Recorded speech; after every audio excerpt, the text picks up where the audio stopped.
Evening, everyone. We are back. It's been feels like it's been ages, but we are back now after, of course, international break. Now going back into the league.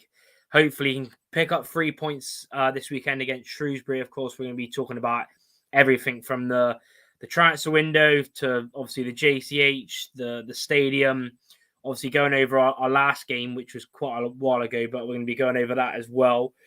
So yeah, if you're watching live right now, then do hit the like button. Subscribe if you're new. Only 70 away from 6,500, which is quality. So appreciate the amazing support. If you're watching back on the replay, then do leave your score prediction and of course like and subscribe as well, and leave your lineup predictions as well. I think it's going to be interesting when we do go over that because a lot of people have been having different opinions on lineups, etc. But that's what footy's about. Evening to Penguin and Kieran, who already tuning in, and we are, of course, joined by Neil as always. How's it going, Neil? You've been all right during this break? Yeah, mate, been sound. Yeah, you good?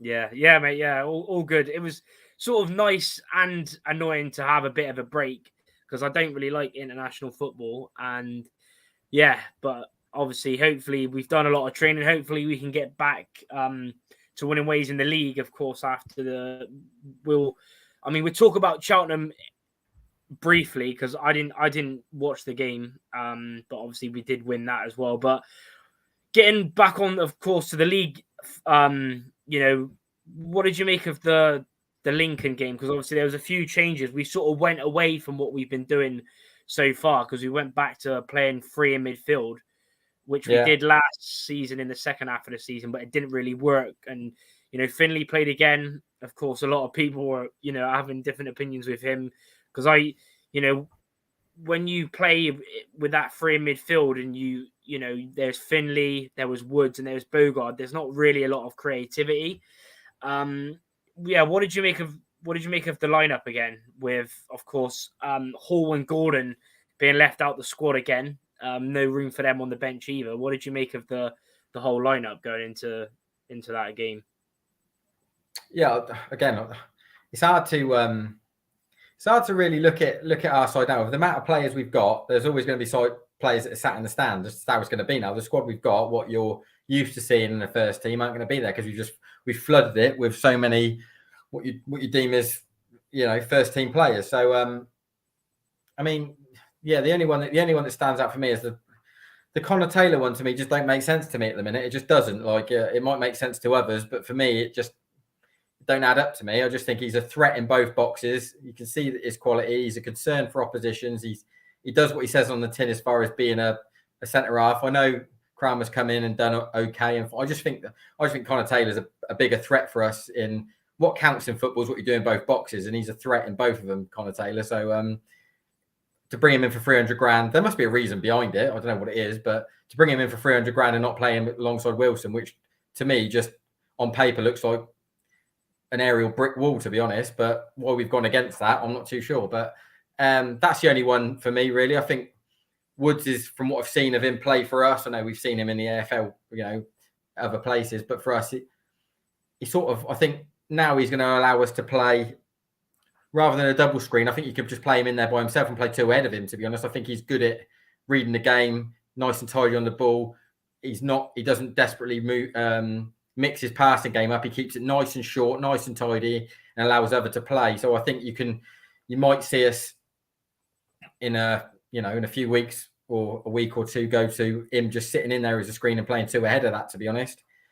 I think we played a flat three Saturday and we did look more secure. I thought we looked more secure, and we should do, really, if we're going to balance our midfield out like that as playing a flat three. But still, I said at half time, it was all like all fur coat, no knickers. You know what I mean? There was a lot of it looked nice and tidy, but we got nothing to show for it at the end of it, have we? You know what I mean? I just thought, Lincoln again is another side who you'll look at the stats and go, Rovers had loads of the ball, they did that, but they were pretty comfy, weren't they? They let us have it where they wanted us to have it. We didn't really penetrate anything. We didn't really cause masses of concern, and even when we got back into it through, the header, we could have lost it right at the end for being open again. So I think it was a I don't know.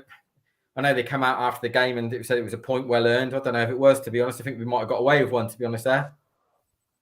Yeah, I sort of, it was a weird one, wasn't it? Because like you said, it's literally repeating the last 3 games, really. A lot of the ball, but yeah, since the Charlton game, we haven't. It's been really poor. The attacking, not really looking like scoring hardly. Like even against Lincoln, there was very few chances that I can remember that we actually looked like scoring, and especially at home. This home form as well is it's just gone on from last season. We've only how have we only got 3 wins after the Cheltenham game, but in the league it's 2 wins in 2023 is just not good enough. It's just carried on and carried on. And yeah, since the Barnsley, because the Barnsley home game, I thought we were quality, apart from the first sort of 20 minutes, the amount of chances we had. And then since then, it's just been, yeah, frustrating, annoying.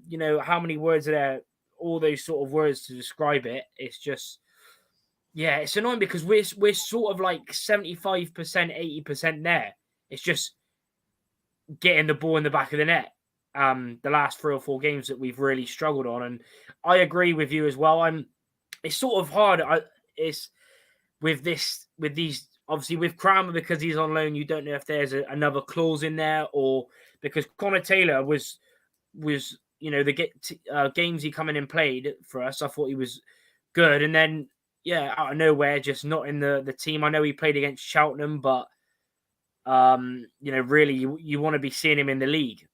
And it was just, it's hard. That's why I sort of said, I can't remember. I think it might have been Gascast to put out a thing, or Dan Hargreaves about lineups and stuff. And I thought, or I think we should maybe go into a back 3, because we talked about it during pre-season with all these centre backs. Now, do you go into a back 3? What's your sort of thoughts on that? Do you like a back 3? Would you go for a back 3 to sort of get them 3 in? I've never been. I don't mind I don't mind any system. Any system that you can play and you can operate well in works. I'm not against any system, to be honest. But what I am against is just shoehorning players in for the sake of accommodating for them. I just think defensively isn't an issue. I don't think we're defensively a massive issue, to be honest. No. We're not leaking goals massively, but what we do have to be, we have to be damn near perfect defensively, because we're struggling to do anything operate up the other end. So every side will be looking at us, like even Shrewsbury Saturday, be looking at us going, we've got a chance. We'll have a chance against these, even if we're not playing great, even if they've got all the ball. If we can fashion ourselves a chance or 2, we could end up winning this game, because they're looking toothless at the minute, Rovers. So I just think Connor Taylor, like I said, he ticks all boxes in both boxes. If you was to hand the team sheet in at 2:00, an opposition manager would be looking at that going, there is a concern there. There is a direct concern in both boxes where he is going to go and win and attack absolutely everything that gets thrown his way. It's just not the case with Kramer. I know he's a fine centre. Like I said it the other day, he's a fine centre half. He'll probably a lot like Quansah. He'll grow into being a good centre half. But I just think Connor Taylor does the ugly stuff better for us, and he'd go in, throw his body through the back of someone to go and win an header, and he'll go and get on the end of thing in both boxes. He'll cause a bit of chaos, and he'll cause a bit of doubt in other attackers' minds. I just don't think Kramer's just learning his trade at the minute. He's just a baby at the minute, and he's doing okay. But I just don't think he's not someone who strikes the fear of God into you. And I think Connor Taylor does in both boxes. He causes chaos.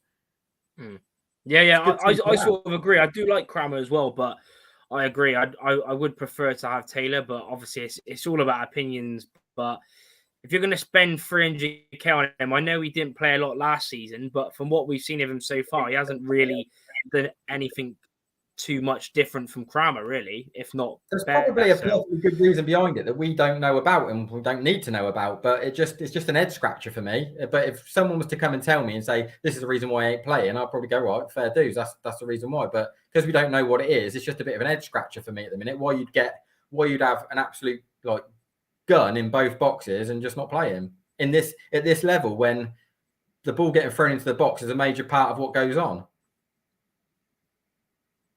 Mm-hmm. Yeah, I agree with you. Even into Ryan as well, even into Law Fishing, even into Ben Dowell. Ben saying surely Finley doesn't play Saturday. Kieran saying it's weird the last time he won a league game was when Finley didn't start. Taylor still looked a bit rusty against Cheltenham for me. Yeah, I'm not sure.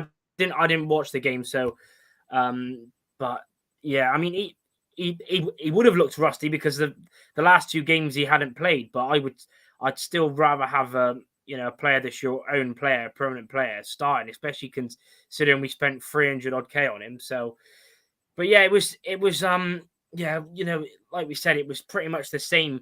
And the thing is, I didn't even think Lincoln were that good, and they still had more opportunities than us. For all our possession, they still had more opportunities than us. And if it wasn't for Cox, we would have lost probably 3-1 in the end. And yeah, I don't know what it is. I don't know what the plan is, obviously, going forward for us.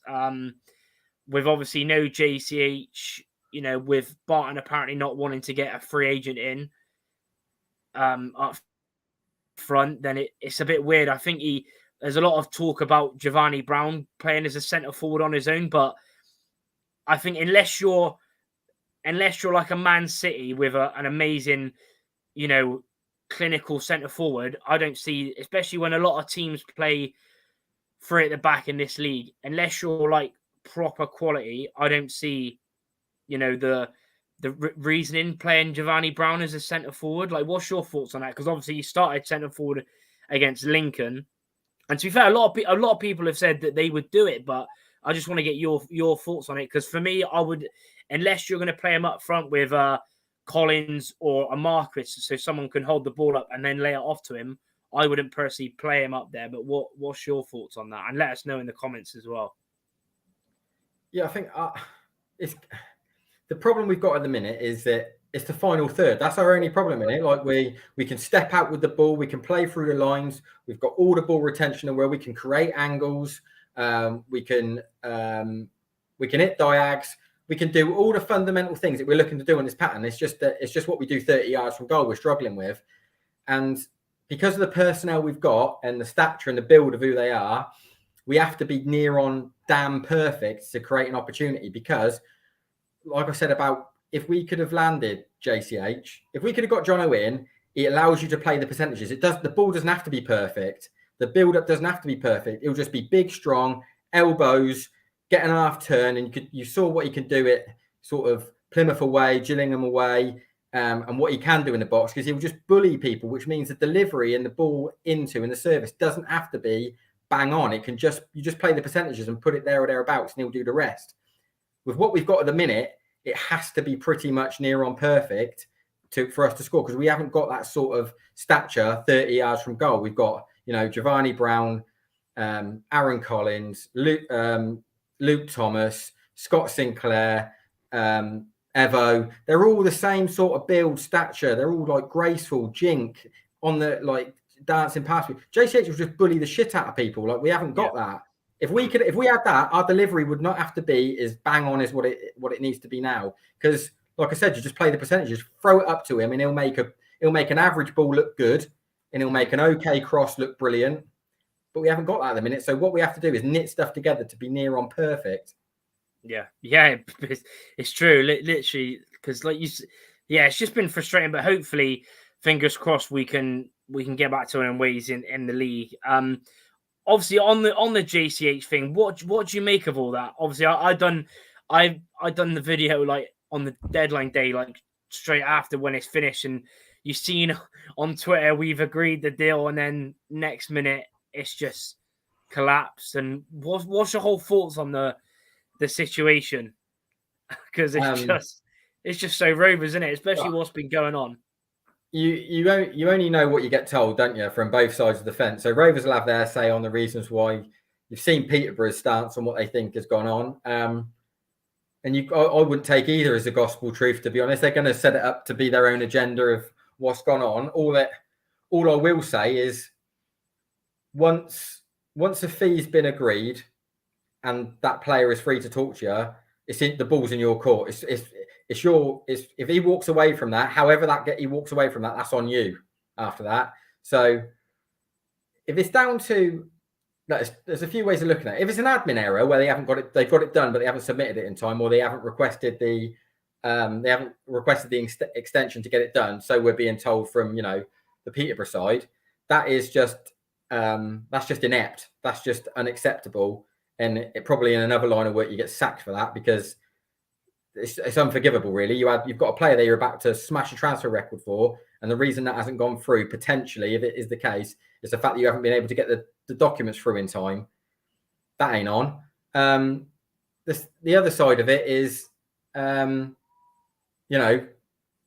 time scale of not being able to get Jono from talking to get the deal done and over the line in time of the fee being agreed. Well, did Rovers fanny around, constantly lowballing until a bid was accepted late in the day, when really, you look at how other clubs go about getting their man, they go and get it done early. They just get it done. If that's what you want, that's what we'll give you. Do you know what I mean? Yeah. This is what it costs.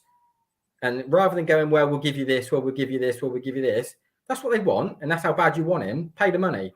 And if you can't do it, just walk away from the deal rather than stringing it along, wasting your time. So there's loads of avenues you can go through to say what was right, what was wrong. Ultimately, we're never really going to know, I don't think. But what I would say is, once the fee's been agreed, once you're free to talk to that player, it's all on you if that goes pear-shaped, and it did. Yeah. Just like you said, you don't really know. I've heard different stuff. I've heard about the agent. I've heard, so and so. But it's like you said, if you wanted him that badly, you wouldn't have waited. It was obviously he was going to be a lot of money. You know what Peterborough are like, even with a year left on his contract. You know it's going to be a lot of money. It's all relevant, though, isn't it?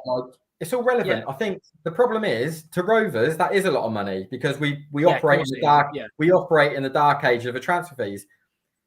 Another side would look at that and go, right, it's fair dues, just pay 800 grand then. That's no big deal. That's what it is in today's market of a League One A1 centre forward that will get you 20 goals, who's been a top goal scorer in the last 2 seasons. What are we squabbling over? But Rovers obviously don't operate like that, because Tilson's still our record signing from the dark ages. I just don't think we're that savvy or that on the front foot in the transfer market, to be honest. And this would all be a moot point. We wouldn't even been talking about this if we could have got it over the line in the final minute. But of course not. Something's gone on there that hasn't made it happen, and whatever that is needs an inquest into it, whether it be us, Peterborough. But I don't think there can be that much bad blood between us and Peterborough and how the deal's gone, because I think McCanty's pretty keen to offload him in January, to be honest. He wants him pretty much out the door. He wants his money. So whether that is a deal that can be resurrected, or it's one of them that goes, well, do you know what? Circumstances are going to change, and they're going to be sides in there that get to sort of December and go, do you know what we need now is a gun centre forward. We'll pay the 800 grand then, because they know what the value is of him now. So it ain't just going to be down to Rovers unless there's been an agreement in principle or something that we're never going to know about. That deal could be dead. We just don't know, or it could be wide open, or it could be done. We just don't know. Yeah, I agree. Even to Gordo as well, even to Rob. Kieran saying, do you think we'll go in for JCH? I don't know. Probably, but then, like Neil just said, that Ben Darrell saying he reckons it'll be 800k. I'm not sure, because within 6 months left, would it still be 800k, or would it be? Maybe it'll be more expensive. If anything, it'll be more expensive, because people are more clubs would be after him. People are desperate for goal scorers. People will get to halfway through the season and go, right, we're deep in the shit here when we need a goal scorer. We're going to pay a big wedge to get him in. Or there'll be a side in the Championship screaming to get out of the drop zone, going, do you know what, we'll go and get him and pay 800 grand or whatever it's worth, or we'll pay 1.2. I think it'll be more expensive, if anything. Yeah, because I think there'll be. Yeah, I think like you said, I think there'll be more clubs now. So, yeah, I don't think he wanted to come, but if you can't get the deal done, then, and like you said, a team, I don't know, could be anyone. This either just inside or outside the playoffs, or like you said, someone that's struggling in the Championship, or anyone, they'll go in for him, because he's got nearly 80 goals. I think 73 goals in the last 3 seasons. There's loads of examples. Like say Derby get to January, sat 4th, 4 points off automatics. They'll just go and do the sums and go, well, we'll pay £1 million for him, and he'll go and get us 12, 13 goals to the back end of the season. Like, there's loads of anomalies of what could happen because of what the circumstances is for any number of clubs heading into January. Yeah, I agree. Tom Butler, even to you as well, saying we never know the whole story, but it's typical that we're involved, but we got to forget about it until January. Yeah, we have got to forget about it, but it's just so frustrating, especially with the other stuff going on as well. It depends what form he's on. I'd take him even if he doesn't score between now and January. We took a gamble when we signed him originally, and I'll do it again. Yeah, I mean, we'll have to just see now. Like you said, we've got what we've got. Apparently, Joey hasn't really looked much into free agents, so I think they'll train as much, whatever. So yeah, we just have to see how we get on. Hopefully, we can start scoring again and creating a lot of chances like we did before Cambridge. What's your whole thoughts on the window as a whole? Because we haven't spoke or we haven't done a live since then. With I think it was 12 players, 7 permanent, 5 on loan. Obviously money spent on Taylor. The rest were free agents. Obviously James Wilson, Giovanni Brown, Luke Thomas. Everyone knows who he signed. Obviously Vale on loan, Woods on loan, Bogard on loan. What's your thoughts and what rating would you give the window as a whole? I mean, I know we're talking about John and we feel let down about it and all the rest of it, but truth is that would have just been the cherry on top, wouldn't it? You're looking at you can't look past a 9, can you? Out of 10, that would have literally been the cherry on top of building the side that you want. I don't know if Joey missed out on targets, but if he did, it could only have been 1 or 2. Look what he's brought through. Do you know what I mean? You can't look. You couldn't have wished for a better window, really. Like I said, Johnny would have been the icing on the cake, but really, that's bang on, isn't it? Really, for a window, you can't ask for more than what we got. Yeah, I agree. You look at it defensively, with Wilson, Taylor, Kramer, George Friend, who's looked good so far, considering he hadn't played for ages after he got the injury. Gibbons has come back in now. It's stacked, really. It's stacked, and now I want to see now, because I mean we've seen it mostly so far this season, but still some players, some of his favourites like Finley, who I know he's captain, but I don't care if anyone's captain. If you're poor, then you shouldn't be playing. And I think, considering he was poor and then he played him again against Lincoln, now I want to see if anyone's poor or if anyone's lacking, with the quality we've got now. And that's what it should be like, shouldn't it?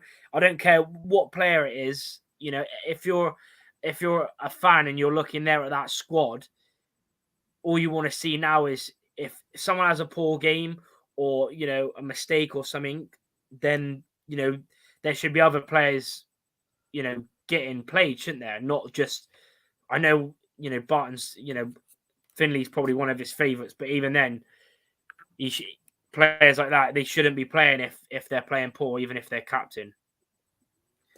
Yeah, I think it all depends really on where you sit as far as, what you think and your beliefs are as right, to be honest. Like, I don't know, other people might say the same. I've played in sides where it doesn't matter if someone's had three bad games, I still want them in my side.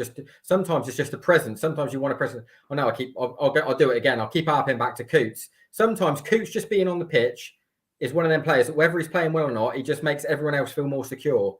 And but what I do think is at our midfield, I don't think we've got anyone like that in our midfield anymore. So I wouldn't use Finley as that example. So if Finley isn't having a great time of it and he isn't up to scratch, I agree. Yeah, I don't think he should be playing just because he holds the armband. I don't think we've got anyone of that stature anymore in that midfield who can operate like that, to be honest. I just think when I go back to talking about Coots, he was just one of them where whether he wasn't playing well or not himself, everyone else felt happier with him on the pitch and everyone was more secure because he pretty much managed that side from on the pitch. I know Joey was in the dugout and he barks and screams and he gives advice, but he was his go-to man. Coots was his go-to man. If you needed an instruction passed over and he needed something done, Coots got it done. I just don't think we got that at the minute in our side. Like, talked about leaders the other day, and I just don't think in that midfield we've got what we used to have. Yeah, I mean, yeah, I do sort of agree with you. Yeah, in a way, but yeah, it is what it is, isn't it? We've, like you said, the window has still been strong. I would probably I'd probably give it an 8.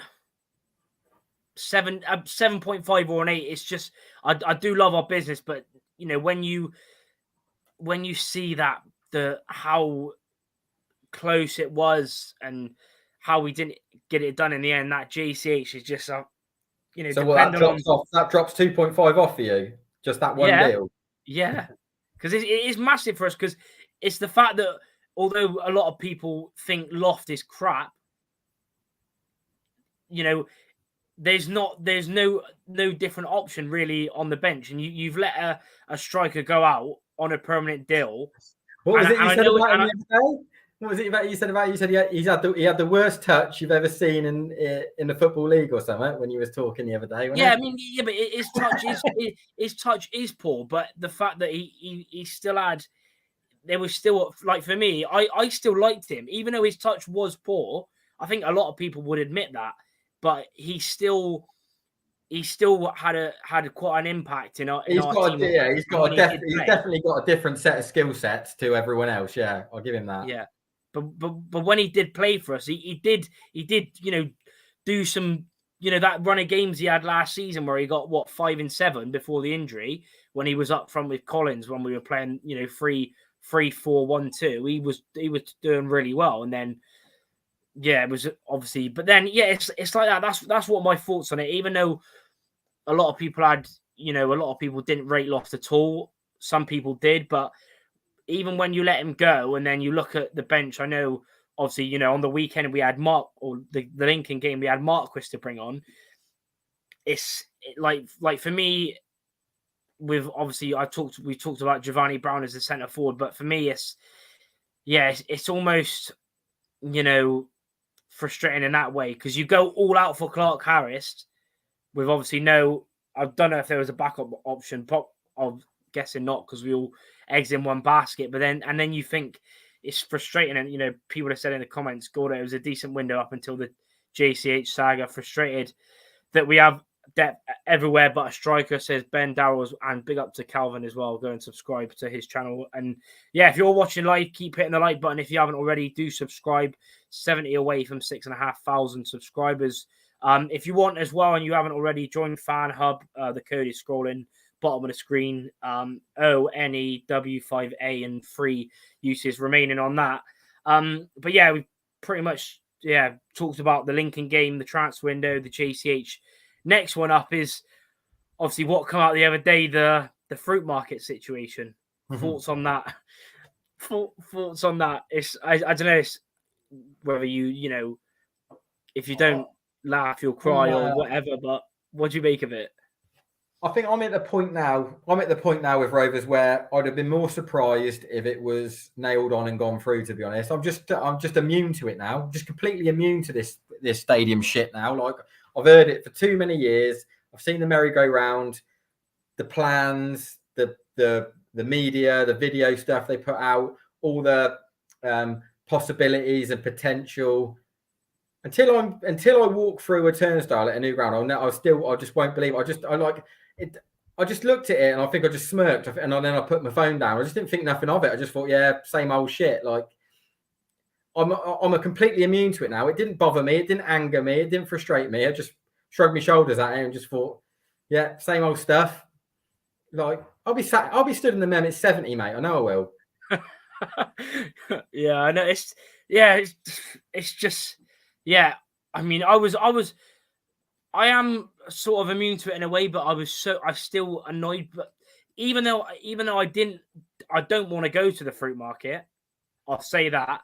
But the fact that there was plans for it and all this stuff, you know, been talking about it, you know, a reason why the new owners come in, and it's just, yeah, it's like Ben said, you know, South stand to be denied in January as well. No, in October as well. Obviously, that's when the new sort of, the other deadline is to what they'll say. But it's just, you know, stuff keeps happening. But yeah, we should be used to it by now. But it still annoys me. You know, it's been going on for ages, stuff like that. But yeah, it's just so frustrating, the fact that, you know, trying to develop as a club, obviously got the training ground done. That was brilliant.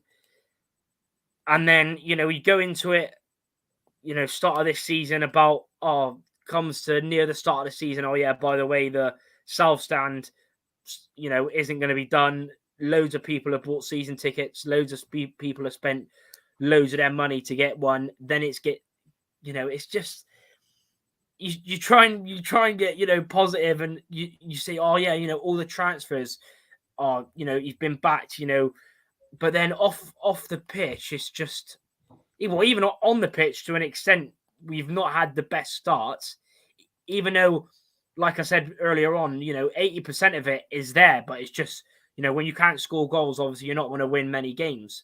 So, yeah, it is what it is. I would, I'm one of them that have said, redevelop the men, but then again, if you're on about a stand causing this much of a shambles, and yeah, it was like, 500 odd quid, Ben's saying, for a South Stand ticket. And it's like, and even then, a lot of the people, I'm guessing, because of obviously the attack, that would have dropped, 2,000, 2,500, the whole thing around there. Even that, and all the stuff about safe standing, and they've decreased the capacity. And then it's like, you're losing out on so much money. And then, a lot of the fans that would have gone in there can't even go to the game because our attendance is, a lot less now because of that anyway. So it's all a shambles, but it is what it is. We can't really do nothing. We can be there, and we can, everyone can have their thoughts, but it's just so annoying. With, like I even said, I don't even want to go to where the fruit market is. But even then, it's like, you try and build for the future and to get more money in, to have different events, to make more money as a club, to get more fans, and then stuff like that just happens. And so we'll have to see what happens as well with the South Stand. But big up to Ardito's Kitchen as well. Big up to Andre. I appreciate you tuning in. But getting on to Shrewsbury now, as you've probably seen by the tweet I done earlier, we haven't actually managed. I asked a couple of Shrewsbury fans and podcasts, but they can't come on, so we just have to give our own thoughts of, obviously, their season. Obviously, a lot's been going on because Steve Cottrell, as most people probably know, left. I think, I don't know, I can't remember if he left or got sacked. Did he leave by mutual consent, Steve Cottrell? Yeah, I think it was dressed up to be mutual consent, but when I hear that, that pretty much means you're going to get the bullet what you want it to come out as. So I think they just wanted to go in a different direction, Shrewsbury, didn't I? Spoke about it, like, I think in the summer when he went, I was like, I don't really know what Shrewsbury are trying to be, because if I was Shrewsbury, I'd just be happy with them a lot, because they're just an inoffensive little club knocking around Telford, aren't they? Like, what are they? What can they be? What can they ever be? Do you know what I mean? It's like people sat in the stands with their knitting. Like, they don't. There's no atmosphere. It's just, it looks like a community centre. Just people go there because there's nothing else better to do in Shrewsbury. Like, there's nothing there, is there? The best part of Shrewsbury is Telford Services. There's nothing there. Like, so I don't know what they're trying to be. They want to get this young, youthful manager and setup in, but like, I thought like Cottrell was basically, sorted the brief out. Do you know what I mean? We'll remain steady, pick up points, not desperately pretty on the eye, but we remain a League One side. I mean, what more does Shrewsbury want to be? Do you know what I mean? They're never going to be big hitters. Yeah. So it's just gone in a different direction. They've rolled the dice, and I think it could do more harm than good, to be honest, with Taylor. Yes, it was a weird one. Like you said, he's obviously come out and said a lot of stuff to the board that they didn't want to hear, and like you said, they've done that mutual consent. Lost a few big players for them. Lee He, as we all know from last season, he was quality for them. Obviously scored the goal. The opening goal last year? Obviously last year we lost 2-1 at their place. Drew with them at home, I believe. Ben said it already. Ready for 90 minutes of rolling around again, just like especially that home game. That was one of the most frustrating games I've seen at home last season.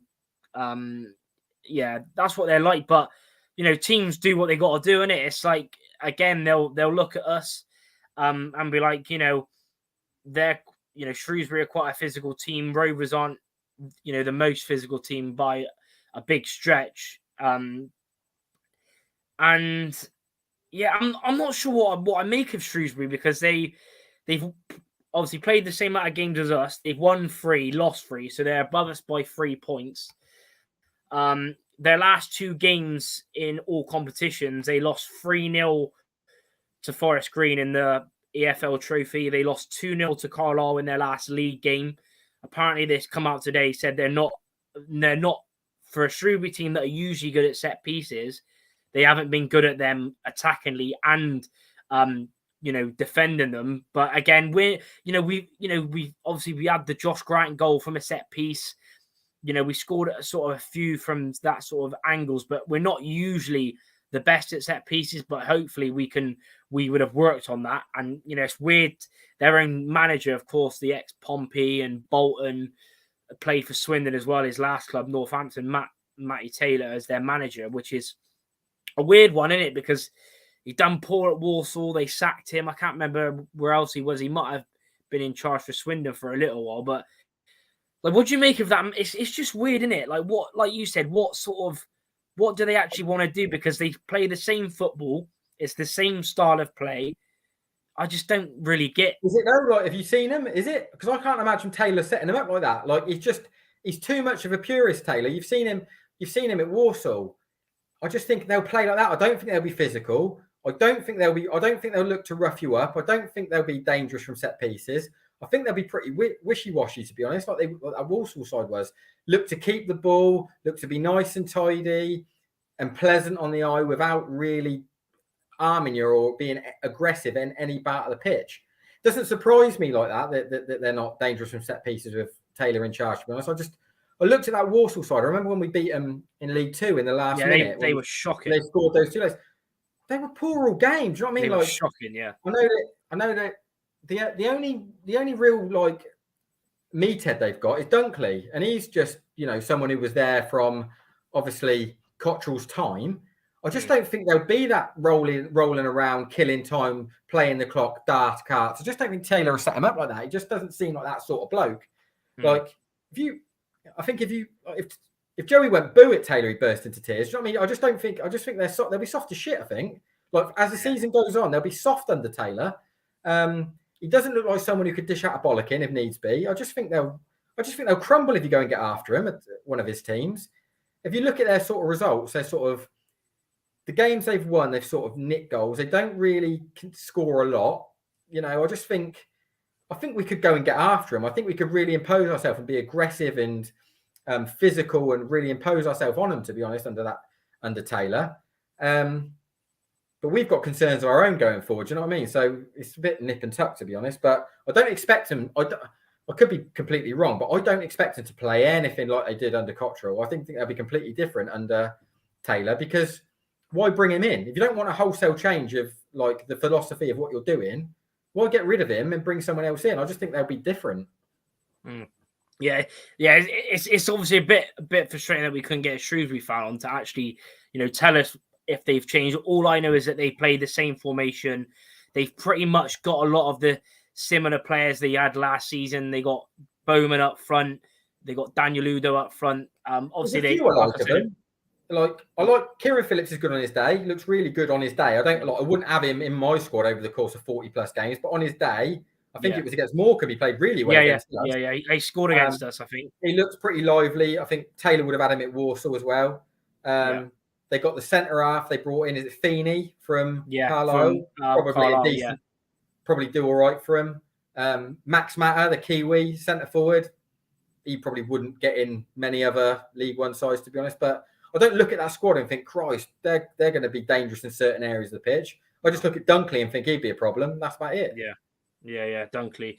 Yeah, but even that, you say that about a lot of teams, though, but it's even a lot of teams in this league, I think, I'm not really, I wouldn't, when you look at them play and you think, but then we'll go and like lose to them. But it's about there's certain sides who've got a different sort of DNA about them. Like Burton aren't like full of big hitters, but you know that they're going to look to outwork you. They'll outgrind you. They'll out hustle you. They'll try and get in your face. They'll make it nasty. Fuck, Shrewsbury ain't that. Do you know what I mean? They ain't built like that. Mm. You know what I mean? They ain't got a squad full of dogs like Burton have. You know what I mean? You just know that when you go to Burton, you think fucking it's like roll your sleeves up time. We'll try and get away with something here. Yeah. Yeah, it's definitely one we hopefully can win, because like you said, we haven't, obviously we beat Cheltenham, so hopefully that's given us a bit of confidence, even though, before even the goal, obviously Gibbons scored their goal for them. They still haven't scored a goal this season, which is mental. They haven't scored a goal. They've lost every game apart from one, which they drew with Fleetwood, I believe. So obviously we'll take a bit of confidence, because from what I've heard, we played well, we attacked a lot, but I said it is only Cheltenham. No disrespect, but they've had a shocking start. Mate, they were a pub team. I watched it on the telly. Yeah. They were a pub team. Yeah. It was like playing against Cones, mate. It was honestly, we implemented what we were going to do on the ball, but we had so much time to do it, honestly. Yeah. Like, it didn't get in Rovers' face at all. Yeah. So, yeah, hopefully, obviously we would have took a little bit of confidence. And even a lot of the games you play, even on this sort of run where we haven't won a lot, we haven't played obviously amazing, but we haven't. It's just that, like you said, it's going forward. So hopefully against Shrewsbury, obviously we'll do our lineups in a minute and our predictions. But this is the game. Like Ben said, you need to get a 1-0 or just get a win. I don't care how we win. We just need a win, because the fact that we've got some pretty. I mean, we've already had some pretty tough games on paper, and then we've got Wigan coming up, who have started really well this season, had some good results. They lost their last game, but they've had a pretty good start. You got Port Vale, who are flying at the moment. Just beat Oxford in their last game. They're like, I know it's still early doors, but they've had a really good start after the first game where they got battered 7-0. They haven't lost since. Got Peterborough coming up, Oxford, Exeter. So yeah, hopefully we can get this win and yeah, like you said, just get out of there. And yeah, Tom Butler saying the same. So yeah, predictions. Let us know your predictions in the comments. What team would you play? What formation would you play? Keep hitting the like button as well. As I said earlier as well, keep subscribing if you're new. Appreciate the continued support. Neil, what is your starting 11 you're going with for Shrewsbury? I'd go Cox in goal. I'd have Hunt and Taylor, Wilson, Friend. I play Woods as a single screen. I play Evans and Bogard ahead of that. And then I play Giovanni Brown and Luke Thomas wide of Collins through the middle. Yeah, that's an interesting one. Yeah, gone through. Yeah, I'm pretty sure you said that last game as well, didn't you? With Giovanni on the wing and then Collins through the middle as well. So I think they interchange well, to be honest. They don't stay well. They all interchange well out wide and through the middle, to be honest. But that's how I'd set them up, to be honest. At the minute, me looking at Rovers, I just think if you was to write your best 11 and put it in a drawer for when a dark day comes to bring out your best 11, I just think that's ours at the minute. For me, that's what I think. For me, anyway. Yeah. Yeah. For me, I'd go similar to you. Cox in goal. Hunt right back. I think he's been one of our best players since he's come in the last few games. Taylor with Wilson. I would go Friend left back, same as you. I do like Gordon, but Friend, even though he's 14 years older than, is it 14 years? I'm pretty sure it is. Friend's 35, Gordon's 21, I believe, or maybe 22. But I do like Gordon, but Friend just gives us more. Even going forward for an aging player, he gives us more going forward, which is pretty mad. So, yeah, Friend at left back. I actually agree with Ben Darrell's team. Hunt, Cox, Hunt, Friend, Taylor, Wilson, Bogard, Evans, Woods, Thomas, Vale, Collins. I would go for the exact same team. I do like Giovanni, but I just think I've really liked Harvey Vale as well. And I think obviously Thomas has been one of our bright spots going forward. Collins obviously scored a really good goal against Cheltenham. Hopefully that's him now. Hopefully he can get another one on Saturday. But yeah, I literally agree with that team. Like you said, they can interchange.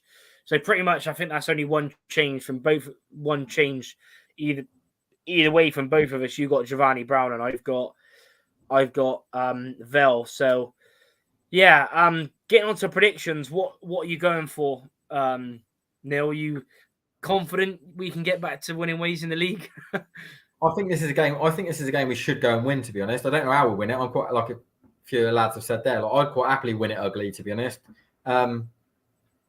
I can't help but think this screams 0-0 to me.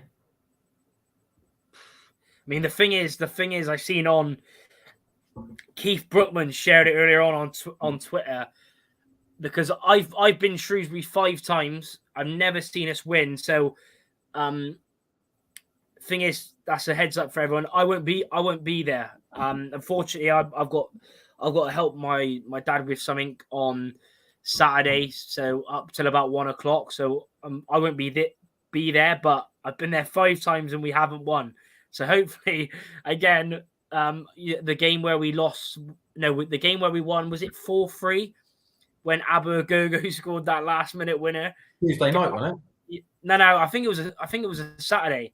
Or was it? I think it was a Saturday, I believe. But yeah, I didn't go to that game and we won. So yeah, we'll probably win now. But yeah, our record there is poor. Our record at Shrewsbury is, I think, something like 32 games played. We've won 10 there, lost 16, and drew like 5 or 6. So yeah, a terrible record. So are you actually going for a 0-0 as your final prediction? I can't help but look at that and just think that it screams 0-0, to be honest, to me. Like I do think we should go there and win. I do think we should go there and win. I just think it looks like a 0-0 to me. The way I wouldn't put it in my coupon for Saturday. I know that much. Yeah, I mean, yeah. Let us know in the comments your predictions as well. Kieran West is going 1-0 Collins, last minute winner. Ben Darrell saying 3-1 Rovers. You know we love to concede. I'm gonna go with. Well, I'll just get one from my brother as well. My brother's just put his team in the comments as well. Cox, Hunt, Friend, Taylor, Wilson, Bogard, Woods, Thomas, Brown, Vale, Collins. So yeah, that's a 4-2-3-1. Yeah, good team. Yeah, I'm no good. I'm no good with predictions, but we need to win. We need to win. I'm pretty confident after Shrewsbury's last 2 games, conceding 5, not scoring. I know Ben Dowell likes saying like we do to concede, which we do, but I'm going to say a clean sheet. I'm going to go for our first clean sheet of the season, I believe, because we haven't kept one yet, have we? A clean sheet in any of the games?